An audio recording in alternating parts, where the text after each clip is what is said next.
ኢትዮጵያን ጨምሮ ከሳህራ በታች ካሉ ሀገራት ከ17 በመቶ በላይ ሕዝብ የአካል ጉዳት ያለበት መሆኑን በዓለም ባንክና በዓለም ጤና ድርጅት እንደ አውሮፓውያኑ የጊዜ ቀመር በ2011 የተደረገው ጥናት ያመለክታል። በዓሉ በቦንጋ ከተማ ሲከበር የጽህፈት ቤቱ ኃላፊ ወይዘሮ መሰረት መንገሻ እንዳሉት ለዘርፉ ከፍተኛ ትኩረት በመስጠት አካል ጉዳተኞች ራሳቸውን እንዲያበቁና የሚመለከታቸውም አካላት ኃላፊነታቸውን በአግባቡ እንዲወጡ ለማድረግ እንቅስቃሴ ተጀምሯል። በተለያዩ ምክንያቶች የአካል ጉዳተኞች ቁጥር ከጊዜ ወደ ጊዜ እየጨመረ መምጣቱና አካል ጉዳተኝነት በራሱ ችግር ባይሆንም በህብረተሰቡ የአስተሳሰብ ደረጃና በልዩ ልዩ ምክንያቶች በሀገር ላይ ጫና እየፈጠረ መሆኑን ተናግረዋል። የአካል ጉዳተኞች ችግር በአንድ አካል እንቅስቃሴ የሚፈታ ባለመሆኑ ችግሮቻቸውን ለመፍታት የማህበራዊ ጥበቃ ፖሊሲዎችን ከማውጣት ጀምሮ የተለያዩ ዓለም አቀፍ ስምምነቶችን በመፈራረም የተግባር እንቅስቃሴዎች መጀመራቸውን ገልጸዋል።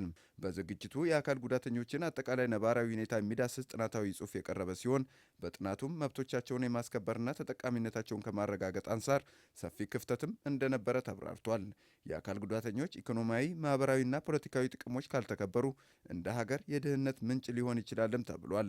ለችግሮች መስፋፋት የህብረተሰቡ ግንዛቤ ያለማደግ፣ የአካል ጉዳተኞችን ያማከሉ የመሰረተ ልማትና የተለያዩ አገልግሎት መስጫ ተቋማት ያለመፈጠራቸው ዋነኛ ምክንያቶች መሆናቸው ተገልጿል።